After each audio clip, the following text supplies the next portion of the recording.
नमस्कार। खंड कुंडली के शिक्षक संघों द्वारा ऑनलाइन टीचिंग का जो कार्यक्रम चलाया जा रहा है उसमें आपका स्वागत है। आज हम इस वीडियो में 11वीं कक्षा का जो दूसरा चैप्टर है रिलेशन एंड फंक्शन, उसकी थर्ड एक्सरसाइज करेंगे 2.3 और वो फंक्शन के बारे में। फंक्शन के बारे में पिछली वीडियो में थोड़ा जिक्र किया था हमने। Function is a special type of relations.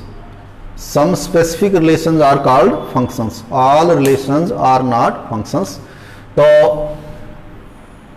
ये सेट होंगे आपके पास दो, आपको सेट का ज्ञान हो, फिर ऑर्डर्ड पेयर का हो, फिर आपको दोनों सेट्स का प्रोडक्ट जो आता हो, फिर आएगा रिलेशन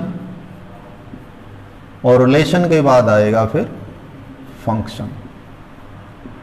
और means each function is a relation कि रिलेशन तो है ही वो, और रिलेशन है तो it means A cross B का कोई सबसेट है और ये ए टू बी ही जो है वो फंक्शन होगा जी। अब क्या फर्क है फंक्शन में और रिलेशन में? तो फंक्शन की जो डेफिनेशन है कि let A B two non empty sets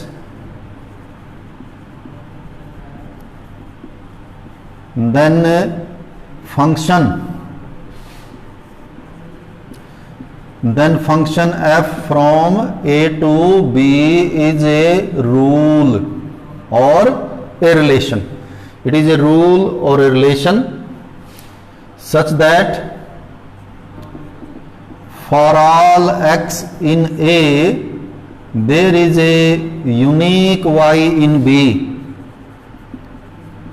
unique y in b। तो फंक्शन की और फंक्शन और रिलेशन में ये जो दो बातें हैं ये डिफरेंस करती हैं। क्या कि यदि फंक्शन है तो for all x in a की जो आपका सेट a है, फॉर ऑल x उसमें जितने एलिमेंट्स हैं सभी उनका होना चाहिए क्या? There must be a y in b, यानी उनकी सब की इमेजेस होनी चाहिए। जैसे कि हमने डायग्राम में से किया कि इसमें कोई सेट है, ये इसमें एलिमेंट्स हैं, इसमें सेट है भी, और इसकी इमेज ये है, इसकी इमेज ये है, इसकी इमेज ये है, ऐसे भी हो सकती हैं। तो ये जो है ये तो कहलाती हैं इमेजेस और इधर वाली कहलाती हैं ये परी इमेज। वैसे ये जो सेट है ये कहलाता है डोमेन और ये कहलाता है कोडोमेन। और इसमें जो ये इमेजेस हैं यदि हम सिर्फ उनको करेंगे तो that will be form range, तो फिर वो रेंज हो जाएगा। तो क्या कहता है ये फॉर ऑल एक्स इन ए कि ये जो सेट है इधर वाला इसमें जितने एलिमेंट्स हैं इसमें फालतू नहीं होना चाहिए कि जिसकी इमेज ना दी हो, ऐसा कोई एलिमेंट नहीं होना चाहिए। सेकेंडली रिलेशन में ऐसा कोई जो रिलेशन होता है, रिलेशन में ये जो बॉन्डिंग है ये नहीं होती। रिलेशन में ये जो कंडीशन है कि फॉर ऑल एक्स इन ए, ऐसी कंडीशन नहीं है। तो इसमें है फंक्शन में फॉर ऑल एक्स इन ए की सभी की इमेजेस होनी चाहिए, जरूरी है। और वो इन इमेजेस भी कैसी होनी चाहिए? यूनिक। जैसे इस एलिमेंट की ये इमेज है तो एक ही है, ऐसा नहीं कि इस एलिमेंट की इमेज कोई और भी हो जाए तो फिर ये फंक्शन नहीं होगा। तो एक इमेज यूनिक होनी चाहिए और सब की होनी चाहिए। ये जो दो कंडीशंस हैं ये कंडीशंस फंक्शन को रिलेशन से डिफरेंट करती हैं। रिलेशन में ये कंडीशन नहीं है। रिलेशन में तो एक ही है कि relation is a subset of A cross B, कि ए क्रॉस बी में जो ऑर्डर्ड पेयर आए हैं उनमें से छठ के ऑर्डर्ड पेयर आ जाते हैं कुछ according to given relation between the elements. लेकिन फंक्शन में ये दोनों सेटिस्फाई करनी चाहिए। तो इसी पे बेस्ड क्वेश्चन एक्सरसाइज हमारी 2.3 क्वेश्चन नंबर फर्स्ट का फर्स्ट पार्ट है। उसमें आपको कुछ रिलेशन दिए हुए हैं रोस्टर फॉर्म में। पहला रिलेशन है जैसे कि इस रिलेशन में आपको दिया हुआ है 2 1 के साथ साथ फिर आगे 5 1 8 1 11 1, 5 1 8 1 11 1 और 14 1 17 1 जी। इसका कहने का अर्थ ये है कि 2 का रिलेशन 1 से या 5 का 1 से 8 का 1 से इस तरह से रिलेशन है। तो आपको बताना है इज दिस ए फंक्शन। तो फॉर ऑल एक्स इन ए की जो सेट ए है वो तो इसमें से नहीं दिया नहीं, तो हम यूनिकनेस ही चेक करेंगे, या तो सेट दिया होता ऊपर की सेट ये है, फिर तो हम वो भी चेक कर लेते। तो हम यही मान के चलेंगे कि उस सेट में कौन कौन है, 2 5 8 11 14 एंड 17 यही एलिमेंट्स हैं उसमें। तो फॉर ऑल ए हम अज्यूम करके चलते हैं, तो सिर्फ यूनिकनेस चेक कर लेते हैं कि 2 की इमेज 1 है, क्या 2 की कोई और इमेज भी है, कोई इमेज नहीं है, 2 की इमेज यूनिक दी हुई है, 5 की भी 8 सभी की यूनिक इमेजेस है, तो both conditions are satisfied, so this relation is a function. ये रिलेशन एक फंक्शन है। आगे आपको इसका डोमेन और रेंज बतानी है, तो डोमेन होता है, domain is the set of pre images, pre images यानी जो पहले एलिमेंट हैं, तो कौन कौन है वो, 2 5 8 11 14 एंड 17, ये आपका सेट ए है। और रेंज होते हैं इमेजेस, तो क्या इमेज है इसमें, सभी की केवल एक इमेज है, सभी की इमेज है 1, 2 की भी 1, 5 की भी 1, 8 की भी 1, सभी की 1 इमेज है, तो रेंज है 1। कोडोमेन बड़ा हो सकता है, यानी सेट बी से बड़ा हो सकता है, हम सिर्फ रेंज बोलते हैं जो इमेजेस होती हैं, जो फालतू हैं वो यदि टोटल सेट लें हम तो वो कोडोमेन हो जाएगा। तो ये फर्स्ट था इसका, तो it is a function. Second है 2 1, जो सेकंड पार्ट है उसमें भी इसी तरह सेट दिया, रिलेशन दिया हुआ एक आर, और उसमें ऑर्डर पेयर दिए हुए हैं 2 1 4 2 6 3 4 2 6 3, उसके बाद है जी 8 4 10 5 8 4 10 5 12 6 14 7। Is this a function? तो हम मान के चलेंगे फॉर ऑल एक्स इन ए, तो है ए में यही एलिमेंट है जो इसमें दिए हुए हैं फर्स्ट एलिमेंट्स। यूनिकनेस चेक कर लें, 2 की इमेज 1 है, बाकी 2 की कोई इमेज नहीं है, यूनिक है, तो यूनिकनेस भी क्लियर है। तो आप सभी की चेक कर लें, सभी की यूनिक इमेजेस है। तो all x in A have unique images in the set B, so it is also a function. यदि आप रीजन लिखने में इंटरेस्टेड हैं तो आप क्या लाइन लिखेंगे, for all x there is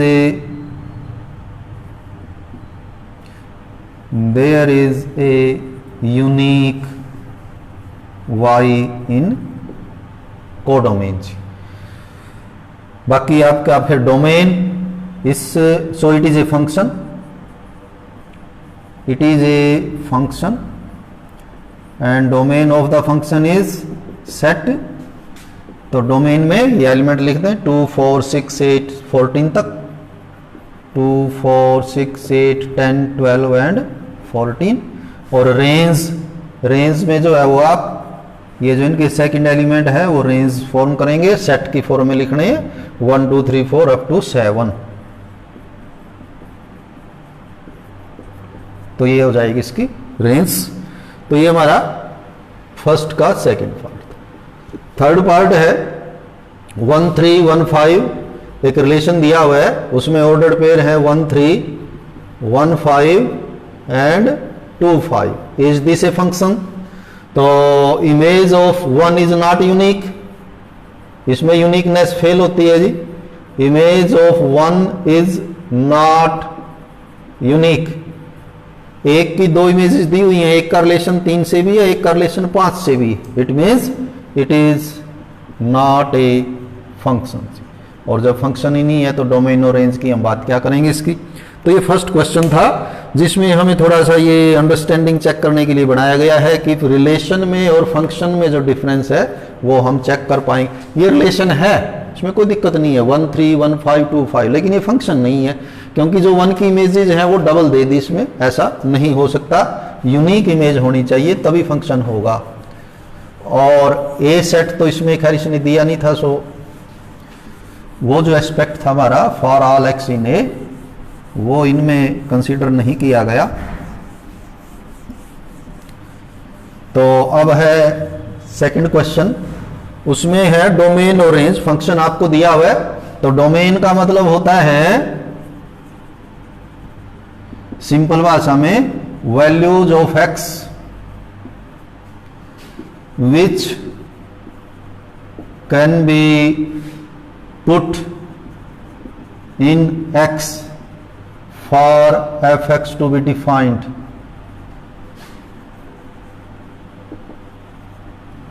कि f(x) डिफाइंड रहे, डिफाइंड का मतलब हम वैल्यू निकाल पाए, ऐसे x आपको बताने होते हैं तो वो तो डोमेन कहलाता है। वैल्यूज ऑफ x की आप उसमें क्या क्या रख सकते हैं।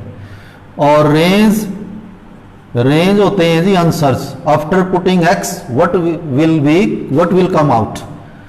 आप इनको आंसर्स कह सकते हैं कि जो उत्तर आएंगे वो क्या आएंगे आंसर्स में। यानी after putting x what will be f(x), what will be f(x), function की क्या वैल्यू होगी। तो क्वेश्चन नंबर 2, इसमें आपके दो पार्ट बनाए हुए हैं। फर्स्ट है f(x) is equal to modulus function x और बाहर है माइनस। इसका डोमेन मीन्स आपको पूछता है कि आप यहाँ किस किस की वैल्यू बता सकते हैं अंडर दिस फंक्शन। क्या कोई ऐसा नंबर है कि जिसकी वैल्यू आप ना बताएं? तो बिल्कुल सिंपल फंक्शन है कि यहाँ 10 रखेंगे -10 मॉडुलस हो जाएगा, 1000 रखेंगे वो हो जाएगा -1/3 तो जो रखेंगे उसी की वैल्यू इसमें बड़ा इजीली कैलकुलेट हो जाएगी। तो f(x) is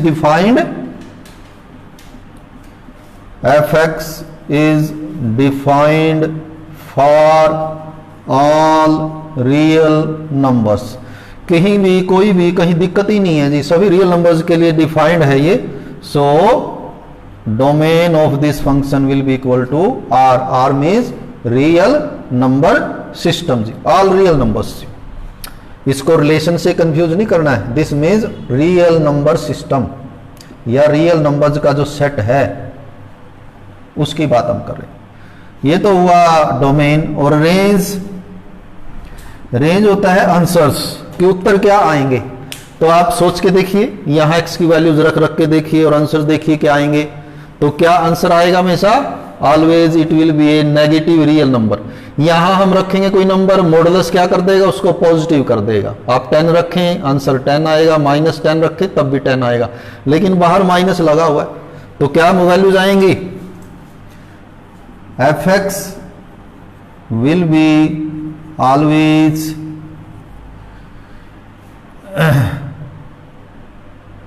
less than equal to 0 जी। इसके जो आंसर्स आएंगे वो 0 या 0 से छोटे ही आएंगे, नेगेटिव आएंगे। जैसे 0 रख दें, f(0) 0 आ जाएगा, f(1) -1 आएगा, f(2) -2, और जो माइनस वाले हैं f-1 का मॉडुलस फिर +1 हो जाएगा और ये बार वाला माइनस फिर माइनस कर देगा उसको। यानी कि f-1 भी -1 आएगा और f(1) भी माइनस, यानी always there will be a negative real number. तो 0 या 0 से छोटा। तो डोमेन इंटरवल आपने शायद पहले पढ़े होंगे। ये आपकी रियल लाइन है, -∞ टू +∞। इधर से इधर लेफ्ट टू राइट जो नंबर इंक्रीज करते हैं, ये बीच में मान लिया आपका यहाँ 0 आ जाता है। 1 2 3 ये आपके नेचुरल नंबर हो गए। इधर ये -1 -2 ये सारे हम कंसीडर कर लेंगे तो ये इंटीजर्स हो जाएंगे।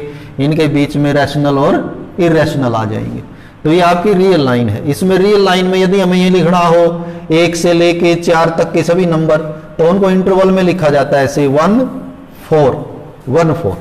अब इसमें यदि आप यूं लिखें तो ये क्लोज्ड इंटरवल कहलाता है। इसमें 1 और 4 भी शामिल हो जाते हैं। लेकिन यदि हम इसी को यूं लिख दें तो ये सेट वाले चैप्टर में है भी है, पहले फर्स्ट चैप्टर में। यदि यूं लिख दें तो ये भी इंटरवल है, लेकिन ये ओपन इंटरवल कहलाता है। इसमें 1 और 4 इंक्लूड नहीं है। तो इसलिए हम इसको, हमारे आंसर क्या है कि हमारे आंसर ये आएंगे हमेशा इस फंक्शन में, ये नेगेटिव रियल नंबर आएंगे ये सारे, 0 से लेके यहां से और इससे इधर के आएंगे नेगेटिव रियल नंबर्स। तो इनको कैसे लिखेंगे? तो ऐसे भी लिख सकते हैं, range of this function will B negative real numbers including 0 जी, या फिर इनके इंटरवल के रूप में -∞ टू 0 और 0 भी आ सकता है। इसलिए 0 की ओर हम क्लोज्ड इंटरवल लगाएंगे। लेकिन ये जो इन्फिनिटी है, चाहे माइनस है चाहे प्लस है, ये हमेशा ओपन इंटरवल ही लगाएंगे इसमें। तो ये इसका रेंज है कि इस फंक्शन के जो आंसर्स हैं -∞ टू 0 के बीच में आएंगे। 0 आ सकता है when we put x is equal to 0। इसमें एक सेकंड फंक्शन और है, सेकंड वाला है f x is equal to 9 minus x square. Second question है, सेकंड पार्ट इसका, f x is equal to 9 minus x square. इसके डोमेन की बात करते हैं पहले। अंडर रूट में क्या है, अभी +1 में ही शायद ये बाद में आएगा। अंडर रूट में ये जो हमारे इरेशनल नंबर्स होते हैं, यहां ये पॉजिटिव नंबर होना जरूरी है जी। 0 रूट तो 0 ही होता है, रियल नंबर होता है, तो यहां पॉजिटिव नंबर होना जरूरी है। यदि आपका यहां नेगेटिव हो जाएगा तो ये इमेजिनरी नंबर होता है, ये रियल नहीं होता जी। अब क्या होना चाहिए, यदि ये फंक्शन रियल रखना में, तो ये जो है 9 माइनस एक्स स्क्वायर 0 या 0 से बड़ा रहना चाहिए जी। यदि ये 0 या 0 से छोटा हो जाएगा तो आपका ये फिर रियल नंबर ही नहीं बचेगा, यानी कि फंक्शन अनडिफाइंड हो जाएगा, नॉट डिफाइंड आ जाएगा जी। तो डोमेन के लिए क्या लिखेंगे हम इसमें, for f x to be defined, और इसको लिखने से पहले थोड़ा सा आप हम क्या करने जा रहे हैं उसको यदि समझना चाहें। यदि आपको पूछे कि आप x इज इक्वल टू 4 की वैल्यू निकाल सकते हैं कि नहीं निकाल सकते हैं, इसमें चेक करें जी। x इज इक्वल टू 4, तो यहां यदि 4 रख दें, f4, क्या आप बता पाएंगे कितना आएगा? तो यहां 4 रखोगे, 4 का स्क्वायर 16, 9 माइनस 16 तो कितना आ जाएगा, ये आ जाएगा -7। लेकिन ये रियल नंबर नहीं है, -7 रूट, ये इमेजिनरी नंबर है। इसका क्या मतलब हुआ कि हम इस फंक्शन के तहत 4 की वैल्यूज बता ही नहीं सकते। इसका क्या अर्थ हुआ कि 4 इसके डोमेन में नहीं लिख सकते हम, जब वैल्यू ही नहीं निकाल सकते 4 पे। तो हम ये पता कर रहे हैं कि इसकी वैल्यूज हम कहां से कहां तक रख सकते हैं। तो कैसे लिखेंगे, for x to be defined 9 minus x square must be greater than equal to 0। ये 0 या 0 से बड़ा रहना चाहिए जी। तो यहां से यदि आप माइनस इसमें से कर लें या इन दोनों को उधर ले जाएं तो यह आ जाएगा x square minus 9 less than equal to 0। कई तरह से लिखते हैं इसको हम, इसके फैक्टर कर दें, एक x प्लस 3 बनेगा और एक x माइनस 3 बनेगा जी। और इस +3 को आप ऐसे लिख लें, इसका कारण हम अभी करेंगे कि क्यों हमने ऐसा लिखा, माइनस ऑफ -3 और x minus 3 less than equal to 0। तो इससे ये आएगा कि so x must lie in between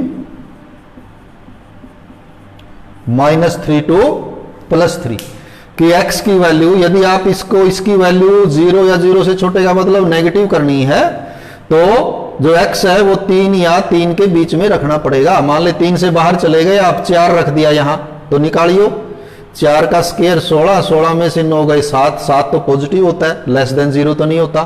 तो लेस देन 0 रखना है तो यहां 3 या 3 से कम या -3, यानी कि -3 और 3 के बीच का ही कोई नंबर हम यहां रखेंगे। तो ये हमने ये फैक्टर इसलिए किए थे कि फ्यूचर के लिए आप बेशक ये चीज जो है वो नोट कर सकते हैं। 10वीं में आपने किए हैं इक्वेशन की है, क्या इक्वेशन, कि x minus 3 into x plus 3 is equal to 0। तो फिर हम इनको रख देते हैं कि x माइनस 3 0 या फिर x प्लस 3 0। ये तो इक्वेशन की बात हो जाता है, लेकिन यहां इक्वेशन नहीं है, यहां है ग्रेटर देन इक्वल टू 0। तो मान लिया कोई फैक्टर आपका x माइनस अल्फा, एक फैक्टर x माइनस बीटा, आपको वो 0 या 0 से बड़ा करना है, बराबर नहीं करना है। बराबर करना है फिर तो इजी है, करते ही हैं, इसको 0 कर दें, इसको 0 कर दें, अल्फा बीटा आंसर आ जाएंगे। बड़ा करना है, इनकी गुणा को 0 या 0 से बड़ा करना है, ग्रेटर देन 0। तो क्या होगा, तो याद रखेंगे हमेशा कि x की वैल्यू आपको क्या रखनी पड़ेगी, x does not lie between alpha and beta जी। x की जो वैल्यू है वो अल्फा और बीटा के बीच में नहीं रख सकते हम, यदि इनके बीच में रखेंगे तो वैल्यू नेगेटिव आएगी जी।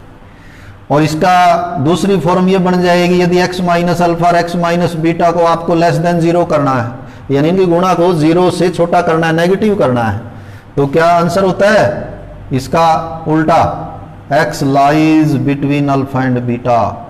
x को हमें अल्फा और बीटा के बीच में ही लेना पड़ेगा। इस चीज का हमने यूज यहां किया है।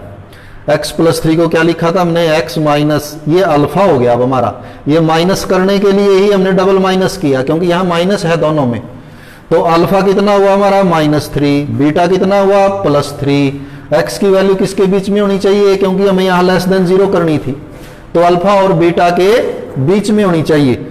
तो वहां से आया ये कि x की वैल्यू -3 और 3 के बीच में होनी चाहिए। तो ये इसका डोमेन है जी। क्या डोमेन आया इसका, -3 से लेके 3 तक, और ये इक्वल भी लगा हुआ इसमें, तो क्लोज इंटरवल लेंगे आप। उसके बाद आ जाती है रेंज, और रेंज का मतलब है उत्तर, आंसर क्या आएंगे। वैसे तो बहुत लंबा ना करते हुए आप इनको रख के देख लें, वहां से आप इसकी रेंज भी कैलकुलेट कर सकते हैं। जैसे -3 रखें तो कितना आंसर आएगा, -3 रखें यहां, तो -3 का स्क्वायर 9, 9 - 9 तो 0 आएगा, और +3 रखोगे तब भी 0 आएगा। और बीच में फिर नंबर मैक्सिमम आंसर कितना आएगा, जब आप यहां 0 कर देंगे 0, तो 9 बचेगा, और 9 का रूट 3 आएगा। इट मीन्स इसके आंसर हर हाल में कहां से कहां तक आएंगे, 0 से लेके 3 तक। इससे बाहर इसका आंसर कभी नहीं आएगा। ये जो फंक्शन है हमारा, इसका जो आंसर है वो 0 आ सकता है। कब आ सकता है 0, जब हम यहाँ 3 या -3 रखेंगे तो 0 आएगा। और या इसका आंसर कितना आएगा, मैक्सिमम 3 आ सकता है जब हम यहाँ 3 या -3 रखेंगे। और यही इसका डोमेन है कि इसके बीच की संख्याएं हम रख सकते हैं इसमें, अदरवाइज ये अनडिफाइंड हो जाएगा। तो ये इसका रेंज और ये इसकी डोमेन। तीसरा है वो तो खैर इजी है, तीसरा तो उसमें आपको फंक्शन दिया हुआ है, वैल्यूज आपको निकाल के दिखानी है। तो ये तो हम 9वीं में 8वीं में भी करते हैं। फंक्शन क्या है, f(x) इज 2x - 5। तो ये एक रूल है, फंक्शन एक रूल ही होता है कि यहाँ x रखते जाएं जी, और ये रूल लगाते जाएं, वैल्यू आती जाएंगी। तो इसने कहा कि f0 कितना आएगा, तो हम यहाँ 0 कर देंगे, तो ये हो जाएगा -5। और दूसरा पार्ट क्या कहता है कि f7 कितना आएगा, ये तो फर्स्ट पार्ट था। ये कहता है f7 कितना आएगा, तो आप यहाँ 7 कर दें, तो ये 14 में से 5 यानी 9 आ जाएगा। थर्ड पार्ट भी है इसमें कि f(-3) कितना आएगा, तो आप यहाँ -3 कर दें, तो -6 हो जाएगा इनका मल्टीप्लिकेशन, और टोटल आंसर आ जाएगा -11। तो ये तो इजी था। ऐसा ही एक फोर्थ भी है इसमें, उसमें भी रूल क्या दिया हुआ है कि जो टेम्परेचर होता है सेल्सियस में, that is given by 9/5C + 32। ये फ़ारेनहाइट में चेंज करने का जो है वो फॉर्मूला होता है। यदि टेम्परेचर को हमें फ़ारेनहाइट में जो है वो चेंज करना हो सेल्सियस से, फ़ारेनहाइट में चेंज करना हो, कि सेल्सियस रखते जाएं यहाँ c की वैल्यू। ये जैसे ये फंक्शन f(x) था, इसमें फंक्शन का नाम इसने t कर दिया, x की बजाय c लिख दिया वेरिएबल, बाकी तो कोई चेंज नहीं है। अब उसी तरह t0 पूछता है तो यहाँ 0 कर दें, t28 तो यहाँ 28 कर दें। जैसे क्या आएगा t28 9/5 × 28 + 32, तो 5 से कैंसिल तो नहीं होगा, ये 9/5 + 32, 5 5 = 25, ये 50.4 आ जाएगा जी, + 32, और ये हो जाएगा कुल मिला के 82.4। t-10 करना है वो तो इजी है, -10 क्योंकि 5 से कैंसिल ही हो जाएगा। और value of c when tc, last करेंगे हम इसका फोर्थ पार्ट, उसमें tc दिया हुआ है, tc दिया हुआ है 212। tc का मतलब इधर की वैल्यू दी हुई है ये 212, क्या बोला 9/5C + 32। इस सारे की वैल्यू कितनी दी हुई है 212। आपको c कैलकुलेट करके बताना, what is the value of c। तो पहले 32 उधर ले जाएं, तो 9/5C 212 - 32, तो ये आपका 180 आएगा। फिर 9/5 को उधर ले जाएंगे, तो उधर जाके ये 5/9 हो जाएगा, और कितना आ जाएगा सी 100 डिग्री, कि यदि हम सी की जो वैल्यू है यदि हम यहाँ 100 लिखेंगे तो ये टोटल 212 आएगा, क्योंकि यहाँ यदि 100 लिखेंगे तो कट के 20 आ जाएगा, 20 इंटू 9 180 और plus 32 it is equal to 212। तो और लास्ट क्वेश्चन है फिफ्थ में केवल इसने रेंज पूछी है। रेंज का मतलब आपको आंसर्स बताने हैं कि वो जो फंक्शन है उसके आंसर्स कहां से कहां तक आ सकते हैं। पहला है फिफ्थ का फर्स्ट पार्ट, फंक्शन है 2 - 3x और ये कहता है x is always greater than 0, x को 0 से ज्यादा ही रखना है, 0 से बड़ा रखना है। तो रेंज क्या आएगी इसकी जी? तो क्या करें आप 0 ही रख के देख ले पहले तो इसमें कि f0 कितना आएगा, रफ में रख लेंगे, यहां 0 कर दें, 2 - 0 इज इक्वल टू 2 आएगा जी। यदि हम यहां 0 रख दें तो 2 आएगा, हालांकि हमें 0 रखना नहीं है, 0 से बड़ा ही रखना है। अब 0 से बड़ा कोई नंबर लिख लें और f1 रख लिया, जैसे f1 तो क्या आता है ये 2 - 3 तो ये आ जाता है -1। और वैल्यू निकालते हैं, मान लिया f2 निकालते हैं तो क्या होगा 2 माइनस यहाँ 2 रखो 6। तो क्या देख रहे हैं आप, वैल्यू जो है वो डिक्रीज होती जा रही है, 2 से स्टार्ट हुई और डिक्रीज होती जा रही है। और ये हमारी रियल नंबर है, रियल लाइन है। मान लिया यहाँ 0 है, यहाँ 1 है, यहाँ 2 है, तो वैल्यू 0 रखने पे 2 आती है, नहीं तो ये घटती जाती है। और हमें कोई भी नंबर यहाँ रखना है तो क्या आंसर आया इसका मतलब इसके जो रेंज है वो क्या आएगी, कितने इंटरवल में सही इधर लिखना होता है। तो क्या आंसर जाएंगे इसके -∞ से लेके कहां तक आएंगे, लास्ट। अभी करके देखा था हमने, लास्ट आंसर 2 आएगा, लेकिन 2 तो तब आएगा जब x को 0 रखेंगे और x 0 रख नहीं सकते हम, तो इसलिए इधर भी क्या करेंगे हम ओपन इंटरवल कर देंगे।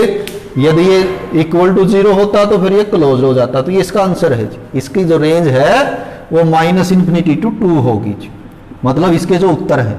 सेकंड है f(x) is equal to x² + 2 और x जो है वो कोई भी रियल नंबर है, इसने खुद ही दिया हुआ, ये डोमेन है इसका कि यहां पर हम कोई भी रियल नंबर रखेंगे। अब आप देखिए तो जो x² है ये तो हमेशा ही क्या आएगा, ये तो नॉन नेगेटिव आएगा, मतलब माइनस का कभी आएगा ही नहीं। चाहे आप यहां प्लस रखें चाहे माइनस रखें, स्केयर करने के बाद प्लस ही हो जाना इसको, तो ये तो नॉन नेगेटिव आएगा, यानी 0 या 0 से बड़ा ही आएगा। फिर उसमें 2 जोड़ेंगे तो ये कम से कम तो 0 आ सकता है, उससे नीचे तो जाएगा नहीं। तो 0 + 2 मतलब कितनी वैल्यू हुई, कम से कम 2। उसके बाद यदि कोई भी वैल्यू रखो आप 2 से ज्यादा ही आएगी, 2 से ज्यादा। तो कहने का अर्थ ये हुआ कि इसकी वैल्यू 2 तो आ सकती है, कब आ सकती है, जब यहां 0 रखेंगे, नहीं तो 2 से ज्यादा ही आएगी इसकी वैल्यू। तो इसलिए इसकी रेंज क्या हुई, रेंज हुई इसकी 2 से स्टार्ट हुई और कहां तक गई, इन्फिनिटी। इधर क्लोज्ड ओपन इंटरवल लगाएंगे, लेकिन इधर क्लोज्ड आएगा क्योंकि 2 इसका आंसर हो सकता है। 0 जो है वो डोमेन में शामिल है, तो 0 हम यहां रख सकते हैं। तो लास्ट है f(x) is equal to x और ये x क्या है, ये है, यानी उसने डोमेन खुद ही दिया हुआ यहां हर एक सवाल में, हमें सिर्फ रेंज पूछी है। उसने ये कहा है कि यहां पर जो x है वो हमें रियल नंबर रखना है। तो क्या उत्तर आएंगे जी, इनमें कोई सॉल्यूशन ऐसा नहीं कि आपको लंबा चौड़ा लिखना, ये ऑब्जेक्टिव है कि जो हम यहां रखेंगे वही उत्तर आएगा। अब यहां क्या रखेंगे हम, यहां तो रियल नंबर रखेंगे, तो उत्तर भी क्या आएंगे, उत्तर भी हमारे रियल नंबर आएंगे। इसी के साथ एक्सरसाइज संपन्न होती है। शुक्रिया।